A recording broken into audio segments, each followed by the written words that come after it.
Suspense.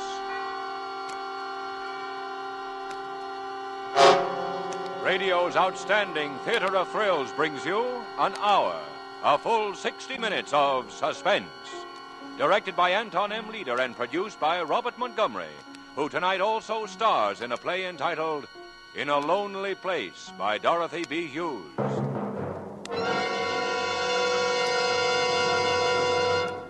This is Robert Montgomery. The other day, a friend of mine repeated a familiar phrase. He indicated the travel folder on his desk and said with a kind of triumph, "I'm going to get away from it all." He's lucky, my friend is. He's going to change the scene, the whole scene. New horizons, new vistas, new people, or no people at all. New thoughts, or no thoughts at all. He has a rendezvous with a cloudless sky and a peaceful stream and the easy whisper of the wind. Only time stands between him and a fresh beginning. Indeed, he has a lonely place where there is no loneliness. Yes, my friend's lucky.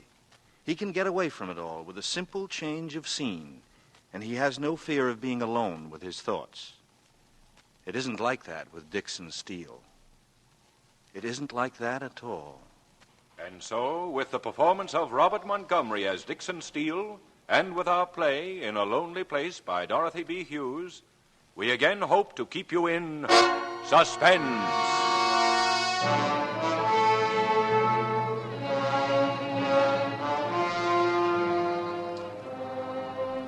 I stood there at the foot of Sunset, at the end of the city of Los Angeles, looking out through the evening fog at the Pacific. The swirling mists kept lifting themselves like gauzy veils, coming up to touch my face. There was something in it like flying, the sense of being lifted high above the crawling earth, of being part of the wildness of air, and something more, of being wrapped tight in a strange world of fog and cloud and wind. I had liked flying at night, but the war's ending had finished that. Since then it had left me, that feeling of power and exhilaration and freedom that came from being alone in the sky. But here, tonight, at the edge of this noisy, fog-drenched ocean, I had it again.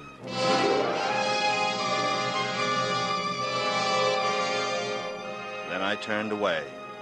I was already late for my appointment with Brubb and his new wife.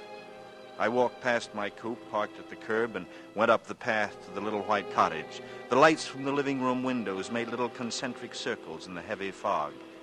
It would be good to see Brubb again. You old son of a secret. What do you mean by not calling us before now? Let me see you. It's the same boy, Brubb. I haven't changed a bit, and neither have you. Oh, sure I have, for the better. And this is why. Sylvia, this is Dixon Steele. Hello, Dix. Oh. We're old friends, really. You've been Brubb's favorite topic of conversation as long as I've known him. Well, we flew together, Sylvia. Brubb took care of me like a big brother. You needed some looking after, Colonel Steele. Remember the night in Soho? Save it for later, mister. And it's not Colonel anymore. The Army made me a gentleman, gave me the only mark of distinction I've ever had, and then took it away from me. Say, why didn't you tell me you were married into such a lovely girl? Well, thank you, Dick. Tell you. You called me up 5 months ago, last April the 8th to be exact. Told me you'd just get in and let me know as soon as you were located. That's the last I heard. You checked out of the ambassador 3 days later, and you didn't leave a forwarding address. How could it tell you anything? Keeping tabs on me, Brubb? Oh, trying to find you, you crazy lug. And here I am. It's like being home again. Well, brief me, boy. What have you been doing, and how's it going? Slow, Brubb, slow. I've got a little apartment and a car and a typewriter. That's about it. The typewriter's a new touch. Trying to write a book, like 90% of the other GIs. A detective novel. My rich Uncle Fergus back east is staking me for a year to see what I can do. He calls it giving me a hand over the period of my readjustment. So that keeps me busy most of the time. And the rest of the time? The rest of the time, I hardly know what to do with myself. You were a hot pilot in England, Dix. Just a kid at that. Sure, it's going to take a little time. Would anyone care for something to eat or drink? Cold beer? Dick? No, thanks. Not at the moment. I'm too relaxed. We were a casual generation, Dix. And they put us in the middle of something that wasn't very casual. There's bound to be a reaction. Oh, Brubb's always looking for the hidden motive power. That's because he's a policeman. Policeman? Oh, not a policeman now, darling. A detective. I'm sorry, darling. What happened to you, Brub? All my old buddies ask me why, and I can't help them. I don't know why. All I do know is it's rotten hard work. No, the things men do. You with a badge and me with a typewriter. And that reminds me, I ought to be getting back to it. Oh, but it's still early. Oh, what's the hurry, Dix? Well, Brub will want his rest, Sylvia, if he's going to dig around for the glory of the L.A. police force. It is L.A., isn't it, Brub? It is, indeed. And you do need some sleep. Plenty of work in L.A., no? Plenty. Well, I'll be seeing you two. Well, good night, Dix. We'll expect you to come often. Hey, wait a minute. We don't have your number. My number? Sure, we'll want to get in touch. Oh, yeah, right. Crestview, 90898. 90898. That's Good. right. You'll be hearing from me, Dix. I'd be hearing from Brub. And why not? Good old Brub with his tired eyes and rumpled hair. Brub had been my big brother. But he hadn't known everything there was to know. Some things a man keeps secret. It's amusing to keep some things secret. I wondered if they were surprised by my quick exit.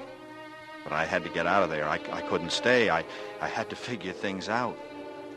So Brub was a detective now, and he had my telephone number. There was something amusing about Brub being able to lay his hands on me whenever he wanted. Amusing and more exciting than anything that had happened in a long time. The hunter and the hunted, arm in arm. The hunt, sweetened by danger.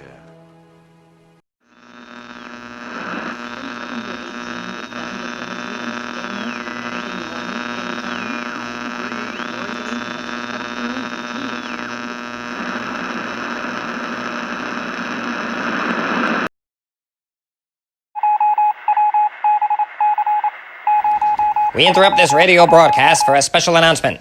Flash. Earlier today, it was reported that an unidentified flying object landed in a field in Bergen County, New Jersey. For those of you whose radio is equipped with a television transmitter, please report to your viewing screen for a live report from the crash site.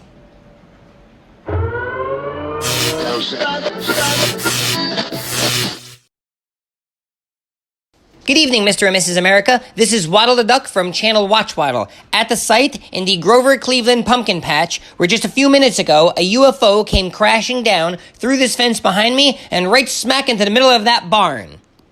Opinion here states that so far we're under the impression that this was possibly just a test drone from a local company that crashed here by accident, or it is possibly visited here from somewhere beyond New Jersey. Either which way, we've been here for a while, and so far, it has been completely inanimate, possibly safe. However, we will stay here on this site until further information is given to us. Thanks. Back to you. Thank you, Waddle. We now return you to your regularly scheduled Halloween Holidays broadcast. I was driving slowly, hugging the curb, and then I saw her. A girl, an unknown girl, standing alone on the corner of Camden Drive, waiting for a bus. And buses didn't run often out here at night. I pulled up a block ahead and got out, shutting the door so it made no sound, and then I walked back toward her. She heard me coming in the fog. She turned her face to me, smiling a little, glad to have someone to share the darkness and the silence with her. I walked up to her, slowly, and I was smiling back.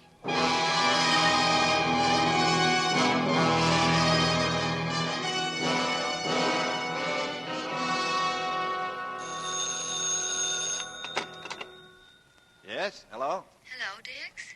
Speaking. Oh, is this Sylvia?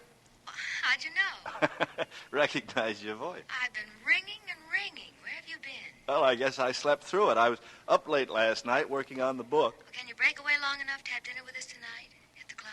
Tonight? Oh, fine. Fine. What time? Oh, about 8. Oh, I almost forgot. Don't dress. We're informal at the beach. Thanks. You had me a little worried. My dinner coat shrank while I was away flying. Brubs, too. They fed you gentlemen altogether too well. All right, then. Tonight at 8. Thanks for calling, Sylvia. I had slept late. The day was almost gone. The apartment was already in shadows. The afternoon paper was on the lawn just outside my window. The paper. I threw on a robe and ducked out quickly. Then I was back in the room, standing in the middle of the floor, holding it, still folded in my hand, listening to the blood hammer in my head. I switched on the floor lamp and sank down into an easy chair.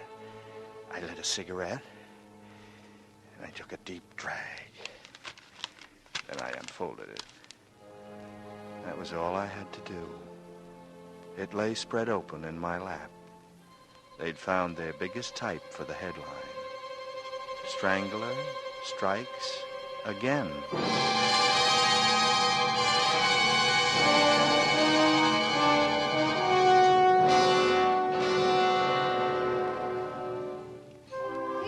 Huh? Dick's over here. Oh, hello, Sylvia. Where's Brub? He called at the last minute to say he'd be detained. It's like being married to a doctor. Would you like a drink meanwhile? Here he is now. Oh. Sorry to be late, darling. Hello, Dix. Hi. Glad you could join us. You look exhausted, Brad. Hard day? Haven't you seen the papers? No, I didn't get a chance. Why? It's another one. Oh, Brad. Well, what's it all about? Another woman killed. The same way. Did the commissioner call you in? Yeah, the whole department. We've been with him since 5. We've got to stop it. Yes, darling. Was it someone important? No, it never is. Oh, I forgot you're just a visitor, Dix. You see, the only pattern we can find is in the time schedule. They come one a month, regularly. You must be starved, Rob. Wouldn't you like to order? In a minute, baby. I want to unwind. Have a highball, anyway. Malcolm, Yes, Mrs. Nicolai. 3 scotch and sodas, Malcolm. We'll order later. Certainly, ma'am. The first one was about 4 months ago. May, to be exact. May 16th, the night before my birthday party. It was a girl down on Skid Row. She was a nice enough kid, dancer in a cheap joint. We found her in an alley, strangled, no clues. And that was number 1. Yeah, in June, number 2. We found her in Westlake Park. Wasn't any reason for it. A nice, normal girl, young and attractive. She'd been killed the same way, and no clues. And then the others? Last night was the 4th. No motive, no connection between any of them. Huh. And never the same neighborhood. And last night? Beverly Glen Canyon, up where it's country. She was lying in the brush at the side of the road. There were about 500 car tracks superimposed on that particular stretch, so it wouldn't do any good to lift them. But we've got one clue, a great one. We know the killer uses a car. How can you tell, bro? Well, her name was Mildred Atkinson, and she'd been playing bridge with 3 girlfriends in Beverly. At 11, she and another girl went out to the bus stop together. A friend caught a Wilshire bus and left Mildred behind, waiting for a Hollywoodland. So how did she get up to the canyon where we found her this morning? It's a long way. The answer is she went for a ride. Where's that drink? Just another minute, darling. Los Angeles is too big, too sprawling. You can't patrol every street every night. He's safe. He's insane, of course. Sure he is. A maniac walking the streets. Mild-mannered and soft-spoken and looking as normal as anyone. A homicidal maniac. I sat there watching Brub's angry black eyes and Sylvia's white pallid face. He's insane, of course. Their imaginations were poor, blunted little things reaching only as far as the obvious. He's insane, of course. So that was to be the chorus. What could they know of the world of imagination and beauty in which a sane man, as sane as any, could kill and kill again? Don't you like your drink, Dick? What? Oh, sure. Lost in a fog, eh, boy? But I know why. Do you? Could it be that little Banning girl over at the next table? Could it be that she reminds you of someone? Well, I don't know what you're talking about, Brub. What girl at what time? Now he sees her. What's the mystery about Betsy Banning? Does Dix know her? No, darling. It's just that she's a dead ringer for another girl we used to know in England. Especially Dix. He knew her well. Am I right? Yeah. Yes, you're right. Little Brucey. This girl is so much like her. Well, you're wrong, Dix. She's not as pretty as Brucey. Don't you remember? Remember? Yes. I remember Brucey. But I didn't want to remember Brucey. Brucey of the sea-green eyes. Brucey whom I had loved and wanted and needed. No, I'd been through it before. It was now that mattered. It was today in Southern California, 6,000 miles away from her, with something else hammering in my head to be looked at and examined. What? Oh, yes, tires. They were good tires, no patches, no distinguishing marks. Robert said it himself. They couldn't get tire marks from dry concrete. I hadn't thought so. Still, I should have made sure. Certain gambles are legitimate. Like taking Mildred to that drive-in last night. Gambling on the muddled memory of waitresses who served hundreds of average-looking men and women every day, every night. Sure, it was a risk. But risks were like spice, like stunt flying, as long as you used them like spice, sparingly. Like stunts, planning them with precision, I could afford to take risks. I just couldn't make mistakes. I left the club right after dinner. Got back to the apartment early. I pulled up in front and got out. I started up through the patio to my place at the rear when I saw I wasn't alone out there. She was hurrying in, not noticing me. In the blue light, her hair and her slacks and her jacket were all blue, different depths of blue. I did it out of impulse, without thought. I beg your pardon. Who is it? Well, I'm your neighbor. My name's Steele. So your name's Steele? Did you drop something? I don't know. Did I? Oh, no, you didn't. It's just conversation. Try again another time. No, wait a minute.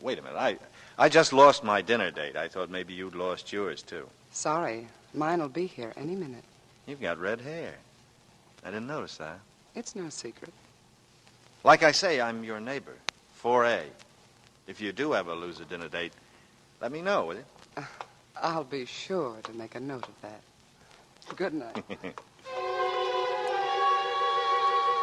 I got some cold beer and some cheese from the refrigerator and draped myself over the divan. The night was a scorcher, a Los Angeles September night. I lay there eating and drinking and waiting for it. Not that I thought for a minute it would come, but I was waiting for it, and it did come.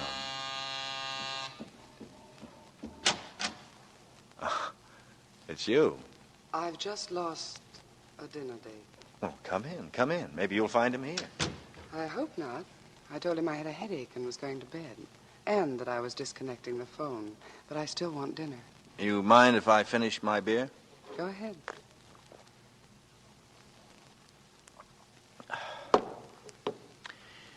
I'm Dick Steele. Who are you? My name's Laurel. And that's all you get for the time being. All right, Laurel. I don't mind beginning at a crawl. I suppose you're in pictures. Not often. I don't like getting up mornings. No, I don't either. That's why I'm a writer. Why'd you come by, Laurel? Because I'm hungry. And because tonight I didn't want to sit opposite a man who's rich and 60 and eats oatmeal. You have a grudge against money? No, only against the men and women who go with it. People who think that everything in life is for sale. I hate them. Sometimes they pay the rent and the jeweler. They don't pay mine. How did we get onto this? Haven't you finished the beer yet? All finished. And all ready. Let's go, Laurel. We ate at Carl's, out on the road to Malibu. We didn't say much. We ate and smoked and had coffee. And I watched what the lights did, glinting on that red hair. When we left there, I knew it. I knew it was the beginning of something good. She was beside me and with me, and that was enough. I'd needed her for a long time. Ever since Brucey. That's how long. This girl, this Laurel, could make it up to me, could make me forget. I parked on an open stretch overlooking the dark beach and the ocean. She wanted to go down closer, so we left the car and struggled through the sand down to the water's edge. I held her hand tightly. The spindrift salted our lips. I haven't done this in a long, long time. Having fun? Oh, wonderful. You can really smell the ocean here. Breathe, Dix. Breathe deep.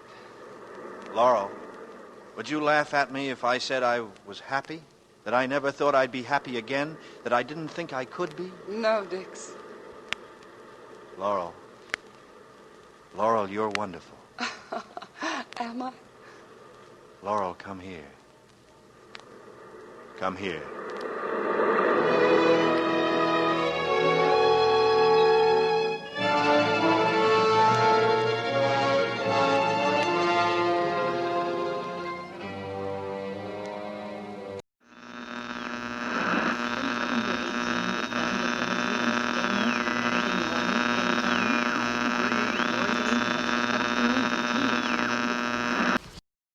Ladies and gentlemen, we interrupt once again for an update on the earlier report. Once again, here is Waddle at the scene of the incident.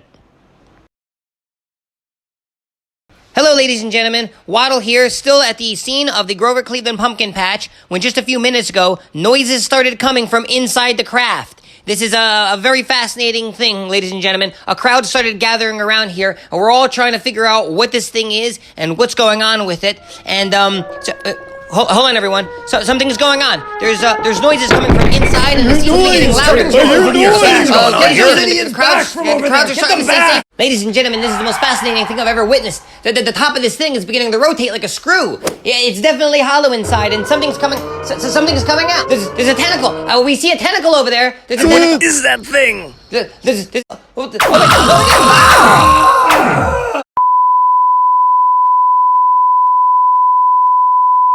Ladies and gentlemen, we seem to have lost contact with Waddle. Please stay tuned to your regularly scheduled Halloween Holidays radio show offering, and we will have this problem fixed momentarily. Thank you very much. Hello? Hello, Dix. It's Brub. Did I break into your writing? No, not at all. What's up? Who was that redhead I seen you with last night? What are you talking about? Where did you see me? Oh, you didn't see us. We were pulling out of Carl's restaurant when you went in. Sylvia spotted you, and I spotted the redhead. There are always people looking, Brub. There are always eyes to see. Why, sure, boy. You can't take a step in this world, you know that. But listen, how about lunch? Fine. What time and where? Noon, at the Beverly Hills Station. Beverly Hills Station. Police station, kid. Pick me up there. Okay, Brub. I'll see you there.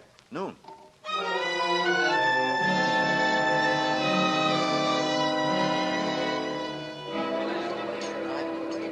That was a nice station you got there, Brub. Flowers and shrubs and a white facade. It looks like a small eastern university. Beverly Hills is just a small town, Dix. Almost a village, but the force is first rate. I'll be working out of there from now on. How's the case coming? The case? Oh, that. It's a dead end, I'm afraid. You mean you're closing the books? We don't ever close the books. After the newspapers and all the rest of them forget it, our books are still open. That's the way it is. Well, that's the way it has to be, I guess. There's been tough cases before, but we find the answer. Our department's had cases running 10, 12 years. Sometimes it's just because we're waiting for the next move, but we find them. This is Dix, old pal, remember? What are you trying to tell me, that the criminal doesn't escape? That's right. One way or another, he's caught. Sometimes it's because he's caught there in that lonely place, living with himself. So it ends in suicide or the insane asylum, but there's no escape. You were saying the other night that this killer is insane. He is. I can't figure it. He's been pretty smart, hasn't he? The insane are more clever about their business and more careful, too, than the sane. It's normal for them to be sly and secretive. That's part of the mania. But they give themselves away. How do you like this apple pie? Just like Mom used to make. How do they give themselves away? Yeah, they repeat the pattern. Now, take the strangler. Look at his pattern. I don't see any. I must be writing a lousy detective novel. Okay, look. It's a girl at night, alone. He comes along in a car. She accepts a ride. You're positive about the car? It has to be. My theory is he didn't use it on the last one, on Mildred, until he'd made the approach on foot and lulled her. She was waiting for a bus, and he's waiting on the same corner. They get to talking. He invites her to have a cup of coffee, and then he mentions his car isn't far away, and he'll give her a lift. He takes her to the drive-in. Drive-in? What drive-in? Oh, that's something new. One of the car hops recognized Mildred's picture after the story broke. She remembered her coming in with a man and ordering coffee. Good girl. That's a big help. Yeah, it is. And the man, did she remember him? Yeah, it could be you or me or our grandfathers. No, she couldn't remember. Half a loaf is better than none, eh? I've got to go up to Beverly Glen, the scene of the crime. Want to come along? Well, I had a date. Well, come on. I can give you a better idea of what we're up against. All right. I'll charge it up to research on the book. Good. Shall we take your car or mine? What was that? My car? Why? Was Brub suspicious? Did he want my car back up on that street? That street? Was this lunch arranged? No. I'd already hesitated too long in answering. It couldn't matter which car. It had been too late and too foggy. Did you say something, Brub? I'm sorry. Thinking about the redhead, I said, whose car do we take, yours or mine? Oh, we might as well take mine. Hey, you don't mind another passenger? Not at all. The chief wants to come along, Jack Lochner. We'll go back by the station for him.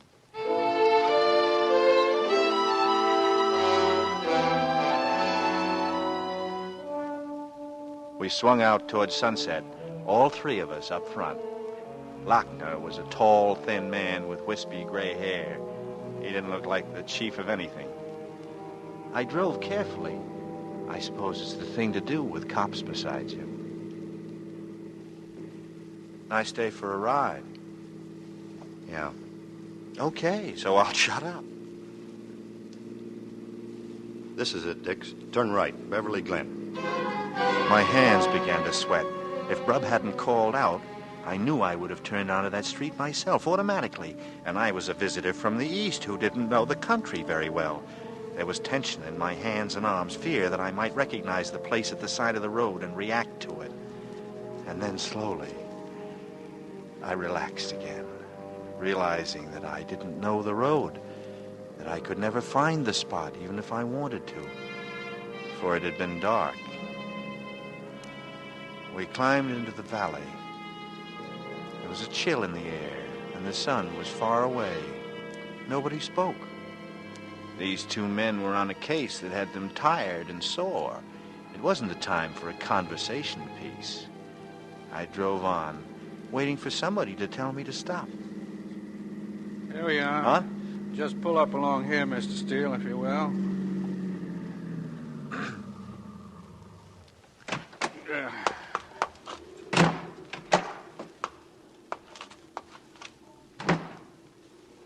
Is this where you found her? Right there in the brush. You see how thick it is in here? He'd have known that. He'd have figured that she wouldn't be found for a long time with the leaves falling on her, covering her. And every day there'd be more leaves. Not many people look off at the side of the road when they're driving, not unless there's something scenic to look at. This canyon would be perfect. Then how was she found so quickly? Look, the milkman picked this spot in the world to have a flat. The killer figured it smart. See how the road curves here? Well, he could see any lights coming from behind 2 loops below. And he can look up to the top of the hill, see the lights of a car approaching him when it takes the first of those 2 curves. He can sit with her in the car, looking like a spooner, until the other cars go by. He was playing it safe. So he does it. He opens the door of the car, he rolls her out into the leaves, and he's away. No chance of being caught at it. And strangling's the easiest way. Yes, that makes sense. How about it, Brub? Find anything? The experts have been over every inch with their microscopes. He won't find anything. But he wanted to have another look around, so I came along. Well, it seems hopeless to me, Mr. Lochner. If there's nothing here, of all places, where can you look? There's only one place we'll find anything. And where's that? In his car. In the murderer's car? That's where the evidence is right now. Enough to send him to the gas chamber. Huh. Cigarette, Captain Lochner? Yeah, thanks. Got it? Yeah, got it. You haven't been able to get a description of that car yet, have you? Not yet. We're working on the people at the drive-in. One of them is going to remember it. And when you find it, then you'll go through it for those clues that you were talking about. Hairpins and lipstick? No, Mr. Steele. Nothing like that. What then? Dust, Mr. Steele. Dust? You heard the man, Dix. He said dust. Like this stuff all over me. No matter how much I beat it, I can't get it all out. Yeah, that's dust. We've got dust from the drive-in, dust from her clothes and her shoes, and dust from here, from a little thicket off Beverly Glen. 3 different kinds. And all of them in his car. Oh, it's really fantastic. And even in 10 or 12 years, the dust will still be there. Some of it will, yes. You want my opinion of this case, gentlemen? The strangler doesn't have a chance. I swung the car around and we rolled back down the canyon and into town. They were sitting beside me again, up front, sitting on the dust they wanted so desperately, breathing it into their lungs, having it settle on the flesh of their hands and their faces and in their hair. The golden little molecules that would send the strangler to the gas chamber floated gently and unseen before our eyes as we drove back. And I felt good. My hands were easy on the wheel. I could be talkative now. I was expected to be curious and impressed. I would come back to it again. Did it help you, Brud, coming back? No, I didn't find anything. Didn't expect to. You know something? He's from the East. He is? Oh, you mean the waitress recognized an Eastern accent? No, he talked just like anybody else. No accent. That's just Lochner's reconstruction. He's from the East, I know that. He's a mugger. I'm afraid I don't follow you, Captain. What's a mugger? Certain gangs used to operate in New York. One man would get the victim so, you see, with his right arm, and the others would rob him. Until they found out it could be a one-man job. You don't need more than 2 fingers to strangle a man or a woman. He's a mugger. He doesn't use his fingers. There aren't any finger marks. He used his arm. He's from the East. As a fellow Easterner, Captain Lochner, you must admit that a Westerner could have learned the trick. I've seen the way they did it in New York. He knows how. Same way. I think you're right, Locke. We keep getting closer. If you will, Mr. Steele, I'll get out right here. All right. Thanks for the lift, Steele. Thanks for letting me go along. I'll see you at the station, Bob.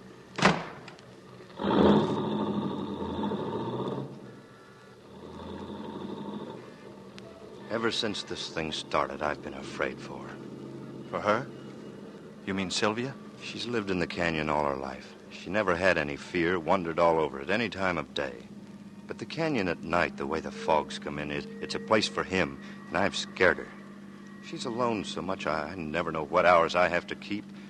You know our street, how dark and lonely it is, and the way our house is set up there.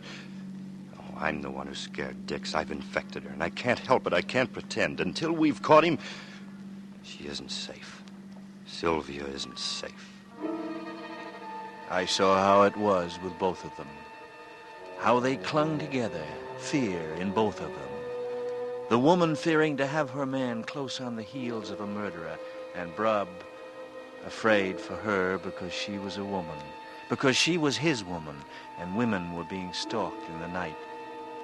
And yet, even though he was afraid, he would leave her, because he was a hunter, and this was a big hunt for wild game. Yeah, wild game.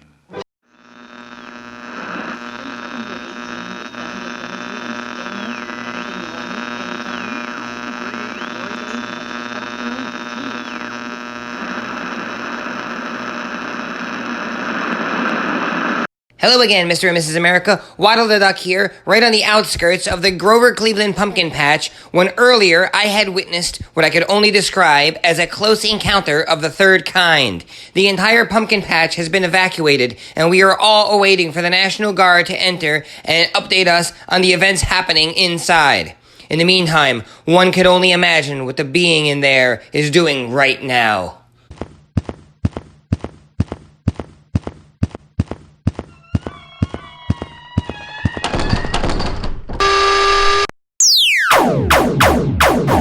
Everybody run!